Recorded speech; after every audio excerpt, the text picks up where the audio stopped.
죠 지금부터 2023학년도를 대비하고 있는 KNS 입시센터에서 주관하는 수시 특기자 그리고 학종에 관련된 컨설팅 및 강좌 안내, 구체적으로는 설명의 내용이 되겠죠. 우선은 저희가 매번 설명회 때도 말씀을 드렸지만요. 지난해 실적, 특히 연대의 경우에는 서울이나 전국을 합쳐서도 압도적인 실적이죠. 연세대 UD는 가장 많이 학생을 보내는 학원으로 좀 알려져 있고, 실제 학부모님들이 이런 소문들을 듣고 이제 연락 많이 주시는데요. 지난해 실적을 먼저 소개해 드릴 거고요. 그리고 세 번째 보시면 Why KNS DIS, 이제 왜 KNS의 국제학 분야, 매튜 선생님께서 직접 오셔서 아마 영어로 설명을 드릴 텐데요. 매튜 선생님이 설명하신 내용이 우리 KNS 학원이 가지고 있는 국제학부 수업의 어떤 특징들, 10년 동안 이제 이 UD 수업을 진행하신 매튜 선생님께서 보시는 UD의 기출 문제의 동향, 그리고 이런 것들을 기반으로 했을 때 앞으로의 출제 경우에 이럴 것이다. 그리고 실제로 강의에서 이 선생님께서 어떻게 수업하시는지에 대한 내용들도 종합적으로 설명하시게 될 겁니다. 그래서 그런 내용들 길게 들으시고요. 마지막으로 이제 23학년도 수시 5강. 자, 지난 5월까지는 우리가 입학 전형 계획이라는 이름으로 나와 있었죠. 23학년도, 24학년도 전형 계획으로만 존재했는데 6월이 되면서 본격적으로 올해 수능을 보는 올해 고3들에 대한 23학년도 입시 5강이 이제 공개가 되었습니다. 그래서 연대와 고대의 경우 지난해에 비해서 조금씩 변경된 내용들 좀 중점 사항으로 저희가 설명을 드릴 거고요. 그리고 좀 더 보시기 편하도록 9월 달에 원서 접수를 하고 10월, 11월에 어떻게 UD부터 시작해서 고대까지 면접을 준비하는지 그런 부분들을 달력 형태로 또 보여서 설명을 드릴 수 있도록 하겠습니다. 자, 먼저 저희 이제 KNS 학원의 이제 국제학부 클래스에는 매튜 선생님과 제가 강의를 하고요. 매튜 선생님께서는 이제 UD에 관련된 영어로만 수업을 진행하시죠. 그리고 저는 하스를 비롯한 IS1 그리고 고려대학교 학생부 종합전형도 함께 강의를 하고 있다는 거 먼저 강사 소개를 먼저 드리고요. 자, 그리고 아까도 말씀드렸다시피 이제 지난해 저희 합격 실적이죠. 보신 것처럼 특기자 전형에서 이제 2.5배수 정도 뽑았고 경쟁률과 그리고 뭐 국제의 경우에도 경쟁률과 더불어서 말씀을 드렸는데요. 저희가 지난해 시험이 끝나고 나서 아마 학원 전단이나 또는 이제 저희 학원 쪽으로 오프라인 오시면 엘리베이터나 홈페이지를 통해서 공개한 내용들이에요. 저희가 학교 유형별로 분류를 좀 해뒀는데요. 외고나 국제교 경우에는 아무래도 지원자들이 절대적으로 많다 보니까 합격자 좀 많았고요. 그리고 졸업생의 경우에는 이제 저희가 한 3명 정도, 그죠? 여기 중복이라고 표현된 거는 외고나 국제고, 자사고, 일반고 중에 졸업생들도 있으니까 그런 식으로 분류를 했고. 그래서 지난해 전체 UD, 그러니까 특기자 전형으로 국내고 학생들만 지원해서 뽑는 UD 전형에서 37명이 합격했고, 하스의 경우에는 30명 정도가 합격했다. 아무래도 이제 단일 학원에서 모집 단위의 3분의 1 이상이 합격하는 경우는 없죠. 그래서 저희가 이제 전국 연세대 UD 같은 경우, 그러니까 UIC 국제대학에서 그게 뭐 UD가 됐든 아니면 하스가 됐든 또는 뭐 IS가 됐든 합쳐서 이제 1등이라는 것들, 이것도 저희가 이제 한번 홍보사 말씀을 드리는 부분입니다.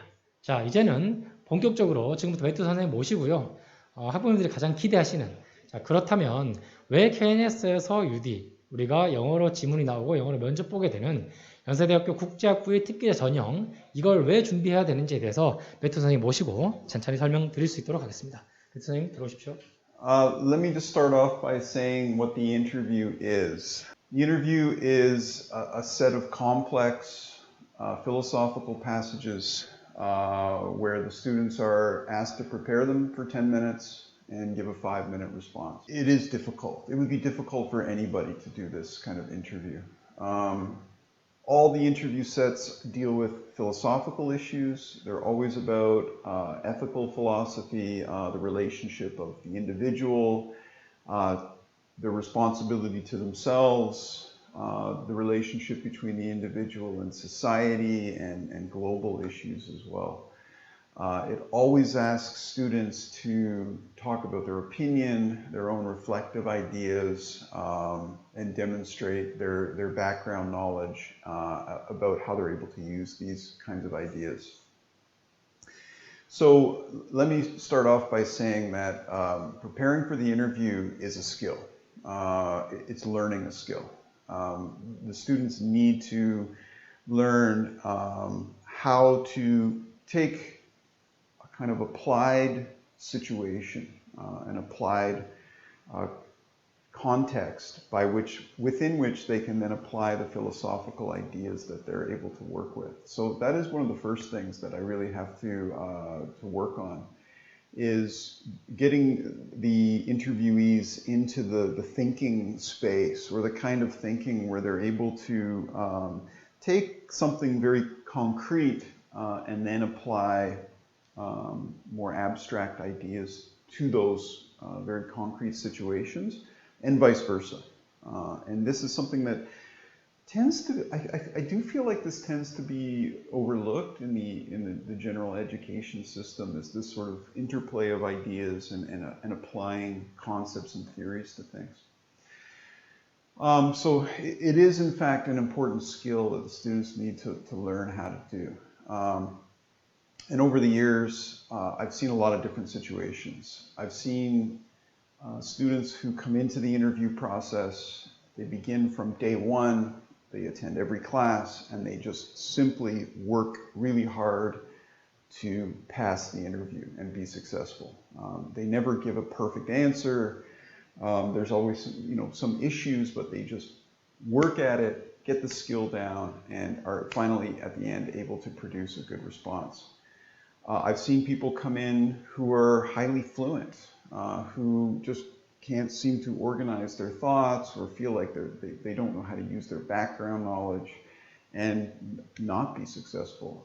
I've seen people come in who thought they wouldn't get the interview, so they didn't prepare. So they only came in the finals, and these were people that were highly fluent, highly capable, highly knowledgeable, who, for one reason or another, thought, I'm not going to get it, so I'm not going to prepare for it. They come in the finals, and just coming into the final preparation period isn't enough. So they don't actually pass the interview. And that's really tragic. That's too bad. And before I move on here, I do want to make a comment about fluency. So if there are, probably there's parents and students who are watching right now, sitting there, well, I don't know if I'm fluent enough to do the interview. I'll say this, it is necessary to have a certain degree of fluency, granted. It's impossible to talk about these things without a certain level of fluency. But that doesn't mean that you need to be a native speaker in terms of fluency. There's quite a large range of fluency. I've had students pass who struggle with explaining the ideas, but I've also had people that don't pass who are 100% fluent. So these things actually are not necessarily the factors. The factor is in the ideas, and are you able to convey your thoughts and show them what you're able to do. So I've actually taken this from the Yonsei Jiaososa questions, but it's important to think of the interview as an extension of the personal essay. Now, the interview is not a personal interview in any stretch of the imagination, but it is trying to see what kind of person you are, whether you're the right fit for the UD. So again, I've summarized this, but these are questions from the Jiaososa, but basically, do you have background knowledge? Do you know about issues? Do you know about philosophies and ideas? Are you coming to Yonsei intellectually prepared to study at the university level? Are you adaptable? This is actually important, that you can't show that you're kind of too stuck in a certain way of thinking, that you're 100% certain about your ideas, but that you actually are able to have some flexibility, and that you're ready to learn. Are you reflective? So again, the questions that they use on the interview set are reflective questions. So it does require you to have sort of a knowledge about what you think about things. And it often asks specifically, it leads you to ask about your opinion and your ethical ideas and the way you think the world should be, what we call normative statements. And then finally, ethics. I think at the core, if I was to sort of distill the entire interview process down, I would say that having a firm grasp of ethical philosophy is pretty much the basic thing that you need to prepare in order to be successful in the interview process. So here's what an interview set looks like. I reconstructed this based on the interview set from last year, based on phone calls from the interviewees. And the first set is about feudal Japan, incorporating Confucian ethics and ideas and integrating them into the legal system. And the second passage is about just the concept of punishment, of crime, and the ethics about legal punishment. And I'm going to say this: if you go into the interview and you just talk about what's in the passage, you answer the questions, and maybe you talk a little bit about Confucius, for example, which all students should know about, that's not enough. That would be an insufficient answer. So it's actually really essential that the interviewees are prepared to bring in outside sources and outside ideas and examples and information that can better inform their answers. So here we got Confucius. You should bring this into notions about virtue ethics and Aristotle. You can talk about the tension between natural law and positive law. It does actually talk about revenge killing, so you could bring in fiction and talk about, you know, this compulsion for revenge that people feel they have a right to revenge. Either way, you must bring in more than just what is presented to you. And it's the same thing for the second passage. The second passage is kind of just a wide open opportunity for the students to demonstrate their knowledge of consequentialism and utilitarian philosophy and human rights and the tension between you know, what's good for society and what's good for the individual. And, you know, it's prompting the students to get into some kind of discussion. And you can bring in all kinds of things here, like John Locke and Jeremy Bentham, John Stuart Mill. You could even bring in Peter Singer, the expanding circle, the idea of altruism. There's so many different dimensions that can be brought in here. And I should mention too that after the interview process, the interviewees do call me and tell me how the interview went. And they were extremely excited last year. I mean, I got a lot of phone calls where the interviewees were just like, oh, I had so much to say. You know, I was able to prepare so much that I actually had to cut down the amount of things that I was going to talk about because I only had 5 minutes. So that is the kind of process that we want. That is the kind of end goal, is that we want them to kind of transition from the class, the preparation, the discussions, the writing, the whole process of this sort of intellectual cauldron of ideas that we're working with, and just kind of naturally move into the interview process where so you've already sort of got yourself in this mental frame of thinking about these kinds of ideas and talking about these things. And then that just transitions quite nicely into the interview process. So the next day, you're just doing it, but you're doing it and having it recorded for the actual interview. So again, I mean, I guess there are people who possibly could sit down and just improvise this entire thing. But I think that would be extremely risky. I think it's really important and to have some preparation, to know what you're going into, to get yourself into the kind of thinking and speaking that you're going to need to be able to do for the actual interview. And again, you'll see that, you know, I've just put the last few years of interview sets here. But again, they're similar kind of topics.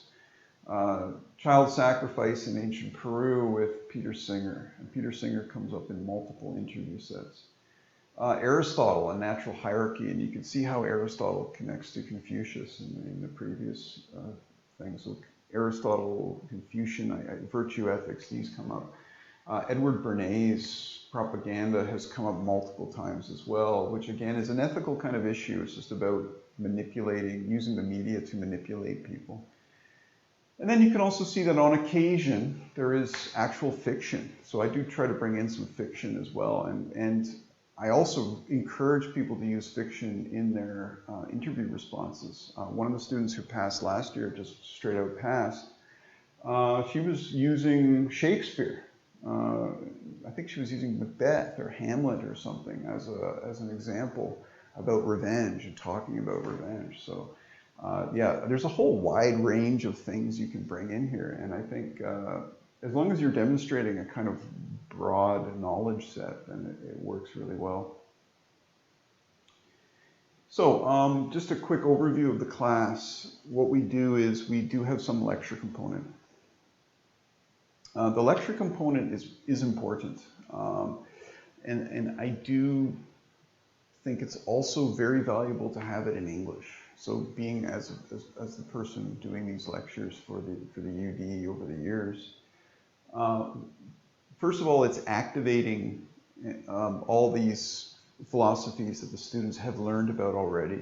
It's very rare that I just bring in something that's completely new. It's always got to be connected to things they've already learned in their middle to high school curriculum. So again, it's sort of activating and getting them used to using these ideas that they've already learned about. And then it's connecting them to real world issues. So it's kind of simulating the interview process. And that is actually how I lecture. I talk about, I'll introduce some key ideas, connect it up to other ideas and other philosophies, and then connect it up to real world issues. So the students can see a demonstration of the actual interview process and how it goes, both ways actually.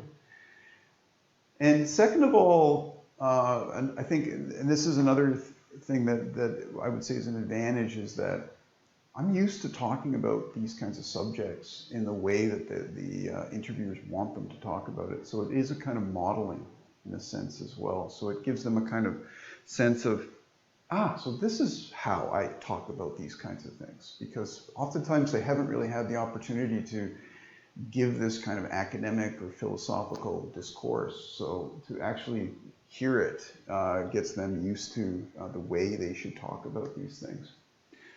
And then finally, I do focus on things that have the maximum utility. So the philosophies that may come up on the actual interview set, and I've seen the past, more than 10 years. So what kind of philosophies they want you to deal with, but also the ones that have the most utility, the ones that can be applied in different places. And this is also really important because in previous years, I've had students tell me about some of the philosophies that they've used in the actual interview process, where I've been kind of like, oh, I don't think you should have used it that way. And that can have quite negative results. So that is another thing, is that I'm making sure that the basic concept of the ideas that they've picked up over the course of their school career, they've got a good understanding of it so that they can use it effectively. And then, of course, it's interview practice. The students prep the interview. UD gives the students 10 minutes to prepare, 5 minutes to present. At the very beginning, this is very challenging for the students, but after I'd say, it depends on the student, obviously, but after you've done it a number of times, that 10 minutes is more than adequate to effectively prepare. Once you're skilled at the interview and skilled at prepping it and know what kinds of things you should talk about. So we prepare, we do 2 interviews per 3-hour period. And then I'm also giving, I have a textbook that's directly connected. It has readings, university-style readings that are directly connected to the lecture material. I incorporate questions in there so that students are able to write and think about the ideas before they're presented in class for maximum learning effectiveness. And then I'm always giving sort of extra resources. We run a neighbor band where the students are able to go on and look at different resources that are available. So it's full support right from the beginning to the end to make sure that they're fully prepared. And finally, I'll just kind of go over a brief overview of what I would say are kind of, I think I call it the Gibbon. It's like the foundational philosophies that you need to go into the interview process. And basically, I'm throughout the entire interview process period, I guess I've got sort of 4 categories of thinking. And then basically I kind of revisit these. I don't do the same lecture, I don't repeat the same material, but I do revisit how ideas get reused and extended into different eras. So of course we got to start with the ancients. We got to start with the Greeks, Socrates, Plato, Aristotle, as I mentioned. We have to talk about virtue ethics because this is where the virtue ethics come from. We need to talk about Confucius and Mencius because again, now they come out directly on the interview sets. There was a set a number of years ago about the King of Liang, which was a set about Mencius. And then, as you saw, Confucius last year. And these kind of all tie in really nicely, and they give a good foundational understanding of where philosophy has gone from there. And then I get into Enlightenment thought, and this is essential as well, because essentially we are still in the Enlightenment. And this is where I get to talk about, I do talk a little bit about epistemology, so Descartes.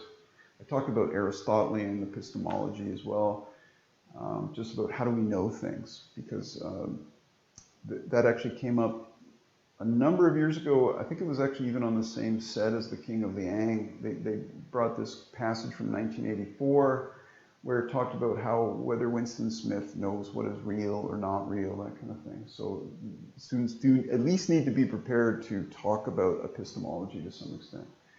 Of course, John Locke and rights theory. One of the things that I do teach as a kind of foundation for the interview process is students need to be familiar with the UNDHR, the United Nations Declaration of Human Rights, because it's a kind of foundational argument. In your arguing process, you can finally end up with the Universal Declaration of Human Rights, and it's very difficult for somebody to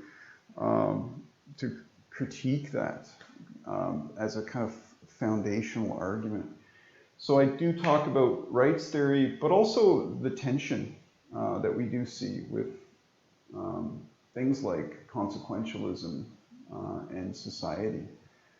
So one of the things I've been talking about the last couple of years was COVID-19 and how the world has responded to COVID-19, but also people have resisted the ideas of immunization and wearing masks, and that there's been this kind of resistance in society, particularly in America. And again, this gives us a great opportunity to talk about the tension between the good of the many and at what point do those needs override the needs of individuals. So that's a really a great example. And you can see again how that directly applies to the passage about legal punishment, because that is a question about taking away somebody's individual rights for the good of society, and as sort of a demonstration of what happens if you break the law, but also putting away people that may disrupt the society. And this is a very, very fundamental tension that we do see in philosophy. Of course, I deal with John Rawls. Students tend to be quite familiar with the veil of justice, but I take it a step further and talk about Rawlsian social justice and fairness. Peter Singer. I do spend a fair amount of time on Peter Singer, not only because he comes up on the interview process multiple occasions, but also I would say that he is perhaps one of the greatest living philosophers, certainly most well-respected living philosophers. And I think he gives us some great insights, not only into animal welfare and that sort of thing. He's got some great arguments, interesting arguments about that, but I'm particularly interested in the global citizenship and ethical altruism and the kind of duty we have to help people in other countries. And that's another thing that I do encourage the students, that when they're coming up with their response to the interview passages that they do show that they have this kind of caring and compassion for people in other places. It's an international studies department, so that always looks good. That if you use those things as examples and say that there's a need that we should care about others, is great. I do get into revolutionary thought, people that then question the ideas that are around at the time. So I do talk about Smith and into Marx, and of course Nietzsche and Sartre. And again, these guys, not only do they give us a great opportunity to kind of review the philosophies that we've talked about, but also get into critical theory. It does require critical thinking, and they do like a critical approach to the interview passages. They are looking for a critical approach. So in that sense, it's good for the interviewees to come in with a basic knowledge of critical theory as an analytical model by which they can approach the ideas that are being presented to them. And then, of course, as I'm working through all these philosophies and ideas, I'm bringing in current issues. I'm always talking about the current issues and how these things can be applied into the contemporary world. So, for example, and it depends on the season or the year and what's going on in the news, but certainly this year I will be talking about Vladimir Putin and the invasion of Ukraine. I tend to also talk about things that are going on in China, specifically the Uyghur peoples of Xinjiang, who are, many people would argue, suffering from genocide. And the coronavirus is still relevant. And just the various issues that do come up. It's great if the students, if the interviewees have a good concept about what's going on in the world, and if they're able to bring those into the interview process, even better. And yeah, that is one of the things that people do. I've had many successful students. I remember one student brought a newspaper into the waiting room, and she read an article about protests in Chile, and she just dropped that into her interview as an example, and that was fantastic. And I'm sure the interviewers would have been checking like, oh wow, like that's super current.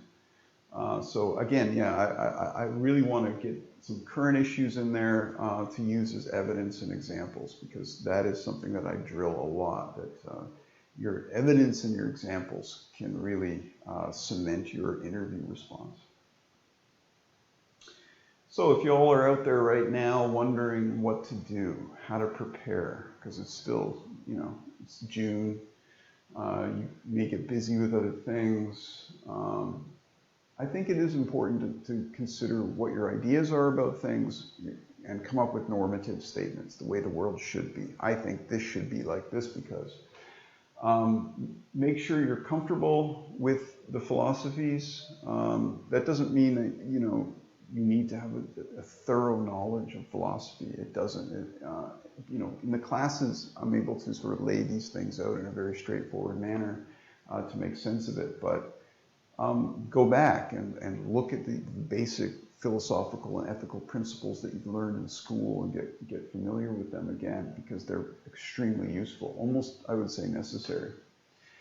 And start reading the news. That'll give you some evidence and examples that you can use in the interview process.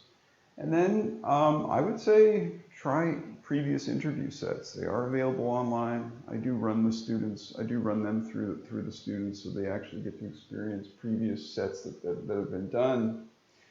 Record yourself. Put yourself on camera. See how it looks and what you need to work on, because it's, in that process as well, you can see like, oh, I'm using too much, or I'm repeating this expression over and over again, and I need to avoid that. So that is a way that you can prepare now. 우선은 저희 학원에서 진행하시는 네튼 선생님의 강의 자체가 몇 가지 포인트가 있죠. 중점 사항으로 보여지는 포인트에 대해서 좀 설명하셨고요. 이제 그 중에서 우리가 봐야 되는 게 이런 거죠. 기존의 UD에서 나왔던 시험 문제 유형들이 이제 가히 철학적인 부분들, 그리고 저희가 상담 때도 말씀을 드렸지만요. 한국어 교과서로 치자면 윤리와 사상, 그리고 이제 법과 정치, 그리고 경제 이런 파트에서 나온다고 보시면 되고요. 그러면 우리가 학교 고교에서 그게 뭐 특목고가 됐든 일반고가 됐든 다수의 고교 과정에서 우리가 사회탐구 두 개 영역을 선택할 때 일반적으로 사회문화나 생활윤리 이런 거 많이 하죠. 그렇다고 한다면 학교에서 어려워서 배우지 않는 교과, 사회 교과목 중에서 이런 걸 내도 되느냐? 이제 매년 입시 요강이나 그리고 평가 결과 보고서 그 해년도 이제 전형이 끝나고 나서 학교가 공식적으로 발간하는 자료들이 있죠. 거기 보면 이제 사회문화나 또는 생활윤리, 물론 이 부분에서도 어떤 파트를 참고했다, 어떤 키워드를 썼다라고 얘기를 하고 있습니다. 하지만 저희가 제시문의 난이도나 그리고 실제 이 시험 문제들과 연결성을 파악했을 때는 특히나 더 아까 제가 말씀드렸던 윤리와 사상이나 법과 정치, 경제 같은 이런 부분들에서 좀 나올 가능성이 있기 때문에 외투 선생님도 그런 부분을 강조하시면서 특히나 뭐 철학적인 부분들 그리고 정치적인 얘기들이 관련될 수 있다 말씀하신 거고요. 이제 또 하나 아셔야 될 게 과거에는 우리가 유디라고 한다면 국제학에 관련된 시험 문제들이 많이 나왔었죠. 저 역시 이제 이전 뭐 강의를 하면서 15년 정도 강의를 하면서 실제로 유디 수업을 하면 국제학에 관한 것들이 많았었습니다. 가령 이제 아주 오래된 얘기지만 2008년도 9년도에 입학사정관 제도로 우리가 이제 연세대에서 학생들을 뽑았을 때는 그때는 이제 그런 거죠. 뭐 유엔의 역할과 우리가 무엇을 해야 될지 또는 지정학적 국제 관계에 대한 얘기들이 많이 나왔었습니다. 그리고 제시문이 이렇게 길지도 않았고 준비 시간 15분에 답변이 10분 정도 이렇게 되는 방식이었죠. 그래서 그 시기에는 우리가 이제 일반고나 국내 고등학교 학생들이 많이 지원할 수 있는 여건이 되지도 않았고 대체로 해외에 살다 온 친구들이 많이 지원했었지만 이후에 15년도에 우리가 교과 과정이 바뀌면서 자 위드라고 해도 국내 교과 과정에 대한 기본적인 이해가 필요하다는 전제하에서 이제 아까 제가 말씀드렸던 이런 사회탐구 여러 교과서 내용들을 참고로 하는 질문들이 많이 나왔었고요. 특히나 웨이트 선생님께서 UD 기출 문제에서 이제 몇 가지 언급했던 것처럼 우리가 뭐 자유의 한계 그리고 이제 정치학의 여러 이념들 그죠? 이념과 정치 제도에 대한 것들도 소위 대학에서는 국제 정치학이라는 교과에서 배우는 내용들이지만 우리가 이게 한국 고등학교 교과서에서는 선택 과목 정치에서 소위 이데올로지라 부르게 되는 이념이랑 그리고 시스템이라 부르기는 정치 체제 사이에서 여러 가지 관계들도 다루고 있습니다. 그래서 이런 부분들에 대한 심도 있는 지문들을 논문이나 그리고 또 국내 자료를 번역해서 교수님들 출제하는 경향이 높아지기 때문에 웨이트 선생님들이 그런 부분을 좀 강조하셨던 것 같고요. 그리고 자 우리 KNS 학원이 하고 있는 또는 UD 클래스의 특징에 대해서 얘기하면서 아까 웨이트 선생님이 자신있게 이제 면접 문제 유형을 보여주셨어요. 학원에서 진행하고 있는 우리 면접에서의 문제 유형은 실제 시험 유형과 좀 비슷하게 하고 있다. 그래서 아까도 패스지 지문이랑 그리고 뒤에 있는 문제들까지 함께 보여주셨는데요. 이런 내용들이 될 거다라고 보시면 되고요. 또 하나는 이제 가장 마지막에 웨이트 선생님이 여러 철학자들의 이미지와 함께 보여주셨죠.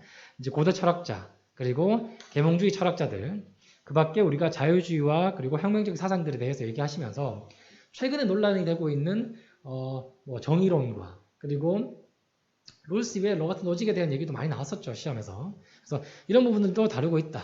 그래서 저희가 뭐 원어민 강사가 직접 영어로 진행한다는 걸 강조하고 있지만 시험 문제나 그 트렌드 유형을 읽는 데 있어서는 이분도 탁월한 방식으로 따라가고 있고 그리고 더더욱 해외 논문을 찾는 방식이 좀 정교하죠. 일반 국내 이제 선생님들에 비해서.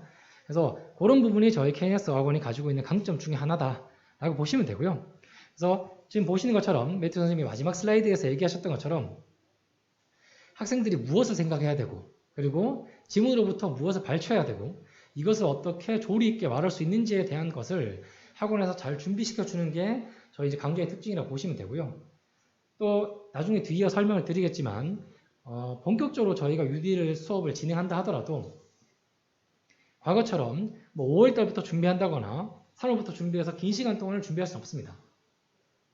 그러면 저희가 반드시 주 몇 회 이상 이라고 수업 시간을 강조하지 않는다 하더라도 이런 부분에 있어서 학생들이 원하는 시간만큼 수업을 듣고 얼마나 잘 이해하고 문제를 풀 수 있는 적응력을 갖추고 따라가느냐는 바로 또 지도하시는 분의 역량과도 관련이 되겠죠. 그래서 그런 부분에서 매튜 선생님이 가지고 있는 강점이 있다는 것들 좀 참고하시면 되겠습니다. 자, 뒤이어서 이제 하스 관련된 내용을 좀 설명드릴 텐데요. 하스는 지난해 이변이 좀 많았었죠. 이제 전형에 대한 설명, 저희가 수업 방식에 대한 설명을 드리기 전에 지난해 전형에 대해 좀 말씀을 드려야 될 것 같아요. 아마 지난해 시험을 보셨던 분들 또는 선배들 중에 또는 첫째가 지난해 봤다라고 하는 분들은 하스에 대해서 좀 많이 혼란스러우셨을 겁니다. 왜냐하면 우리가 지난해 준비의 경우에는 수능 최저가 처음으로 깔렸죠. 보시는 것처럼 나중에 이제 설명하겠지만 두 과목 5등급, 한국사 4등급, 그리고 영어 1등급이라는 조건이 누구에게는 아주 엄격한 조건이지만 누구에게는 아주 또 쉬운 조건이긴 했었어요. 그래서 그 이전처럼 우리가 수능 최저가 없이 일반고 학생들이 충분히 지원할 수 있는 국내고 학생들이 그런 전형의 일부를 파악했는데 막상 수시를 하고 뚜껑을 열어보니 수능 최저가 너무 힘들었죠. 그리고 20명 가까운 학생들이 정시로 넘어가게 되고 또 정시에서는 오히려 수능 성적이 문과에 비해 상대적으로 좋았던 이과 학생들이 대거 지원함으로써 심지어 우리가 진학사 합격 예측 시스템에서는 하스 합격률 정시 기준으로 1등부터 80등까지가 이과생들인 경우 이런 것 발생했었죠. 그래서 올해도 지난해와 같은 통합 수능으로 이어진다는 전제하에서 하스도 철저하게 준비를 하셔야 된다는 것을 꼭 강조드리고 싶고요. 먼저 자 지난해 학종 문제 보겠습니다. 이게 수시의 경우에는요. 제시문에서 자 한국어, 영어, 한국어 그래프가 나왔습니다. 이전까지는 통상 영어 지문이 2개, 한국어 지문이 1개, 그리고 글과 그래프가 함께 나오는 형식으로 시험지에 나왔었어요. 그래서 지난해 한국어 지문 1개로 영어 지문이 1개만 나왔다고 해서 올해는 그럼 영어 지문이 그대로 1개인가요? 혹은 한국어 지문만 나올 가능성이 있나요? 장담할 수가 없죠.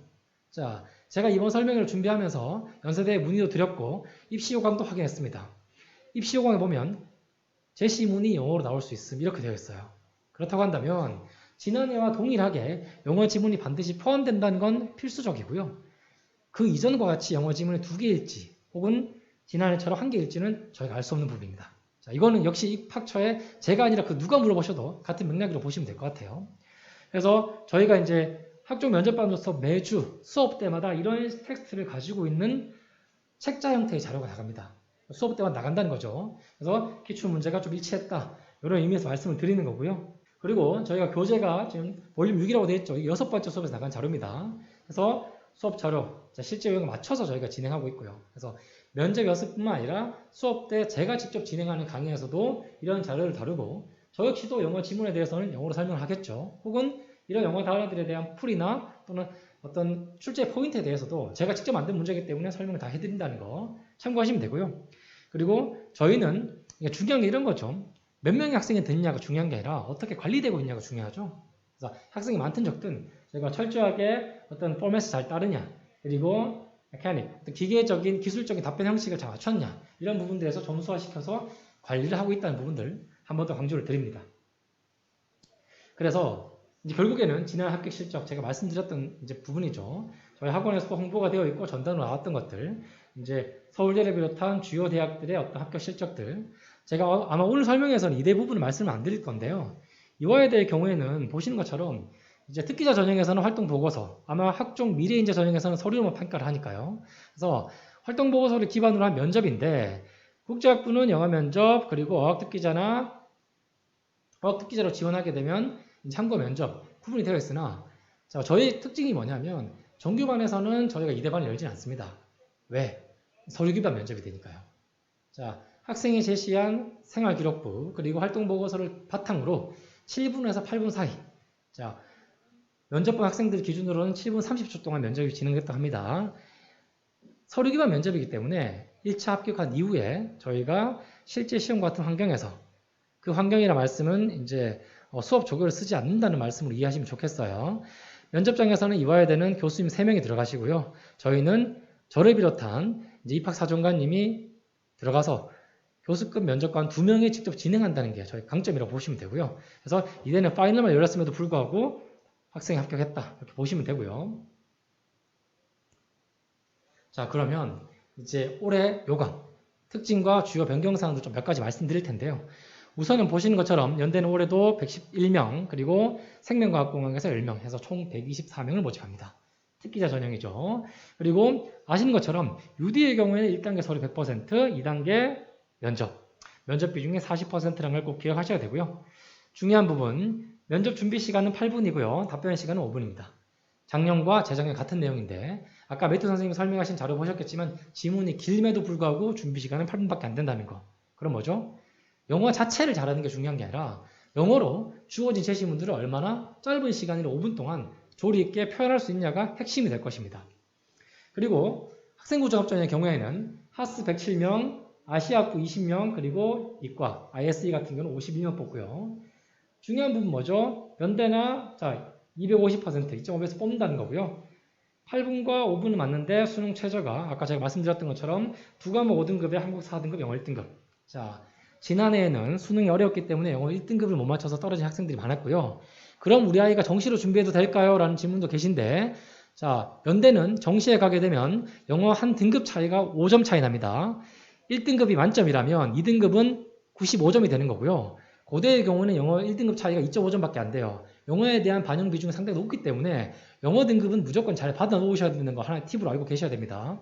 자, 그리고 두 번째 고대에 대해서 말씀드리겠습니다.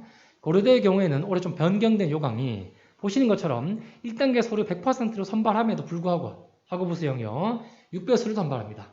그러면 우리가 수능 최저 조건을 맞출 수 있는 학업부 수형에 지원한다고 했을 때 6배수나 되기 때문에 내가 1차를 통과했다고 해서 반드시 안심할 수는 없다는 상황 비하하셔야 되고요.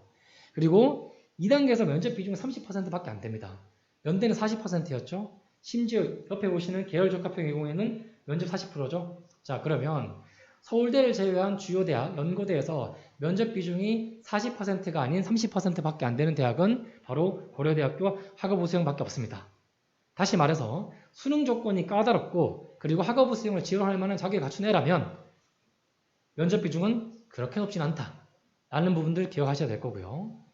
반면에 계열 적합형의 경우에는 이제 수능도 수능 최저도 없고 소위 지원해볼 만한 자격이 된다면 누구나 써도 되는 유일하게 남은 전형이 되겠죠. 학생부 종합전형에서.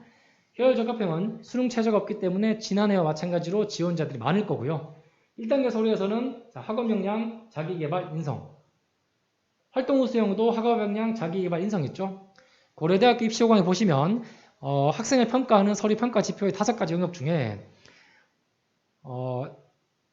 지적인 능력, 그러니까 학생이 가지고 있는 어떤 학업 탐구 능력에 대한 평가가 있는데요. 그 부분은 이 두 전형에서 반영을 하지 않습니다. 반영 비율에 대한 부분에서 좀 특징점을 기억하시면 되고요. 학업부 수형에 비해서 5배수, 5배수도 많지만 학업부 수형에 비해 적다고 보시면 되고요. 특징적인 건 2단계 구술 면접에서 40%의 비중을 차지하는 연대와 비슷한 방식이다. 하지만 준비 시간은 뭐죠? 21분이나 주면서 답변 시간 7분. 하지만 학업부 수형의 경우에는 12분과 6분으로 나눠져 있다는 거. 여러분 차이를 좀 기억하셔야 되겠고요. 그럼 왜 학업부 수형에 비해서 준비 시간을 많이 주냐? 자, 첫 번째, 지문의 난이도가 높을 수가 있고요. 두 번째, 지문의 길이가 길 수 있습니다. 세 번째, 어떠한 조건도 없죠. 준비 시간을 그만큼 준다는 건 뭐죠? 학생에게 요구하는 학교의 기대치가 높다는 거죠. 그래서 우리가 수능이 없기 때문에 그냥 계열 적합에 넣어볼게요. 우리 애가 웬만큼 많이 잘하거든요. 학교에 토론대회 좀 나갔거든요. 라는 것만으로는 준비하지 않으면 필연적으로 힘들 수밖에 없다는 것들 함께 기억하셔야 될 부분입니다. 자, 그리고 좀 이해를 돕기 위해서요. 이번 입시 캘린더를 좀 만들어 봤는데요. 우선 우리가 원서 접수가 9월 10 며칠부터 있죠. 9월 중순부터 진행을 해서 10월 달에 가장 먼저 시작하는 게 뭐죠? 자, 연대 특기자 진행입니다. 공식적으로는 10월 24일 월요일 날 UD 1차 발표가 나는데요. 지난해 기준으로 말씀을 드리자면 전주 금요일 날 발표합니다. 재작년은 그러지 않았는데 작년에는 전주 금요일 발표하는 바람에 저희가 급하게 수업 가느라 힘들었죠. 그래서 저희가 공식적으로는 24일에 1차 발표 나는 걸로 알고 수업 열겠지만 올해는 미리 열 가능성이 있다는 것도 참고하시면 되고요. 그럼 뭐죠? 단 일주일 정도의 준비 시간을 통해서 면접 시험이 있다는 것들. 파이널 강의가 이 시기에 열릴 수밖에 없겠죠. 그리고 11월 넘어가면 전형별로 좀 많습니다. 보시는 것처럼 11월 4일날 고대 계열 적합형 수능 최저가 없기 때문에 시험을 빨리 볼 수 있도록 발표가 나는 거고요. 바로 그 다음 주에 2차 면접이 진행됩니다. 이것 역시 지난해와 마찬가지인 방식이고요. 아시는 것처럼 고대 1차 학업에서 발표하는 날이 바로 수능일이죠. 그리고 면접 시험은 26일에 했습니다. 자, 올해의 특징점은 지난해와 마찬가지로 연대도 고대도 시험 일자가 겹친다는 거. 연대 학생부 종합전형 국제형의 시험 문제, 시험과 그리고 고려대학교 학업부 수형의 시험 시간이 겹친다는 거 꼭 인지를 하셔야 되고요. 그 말은 이제 원서를 쓰실 때가 되면 연대나 고대냐 선택을 하셔야 된다는 것들. 혹은 다수의 학생들처럼 자, 저희가 상담해본 바에 따르면 그렇죠. 연대 고대 무조건 같이 씁니다. 학업부 수형도 쓰고 연대 하수 쓸 거예요.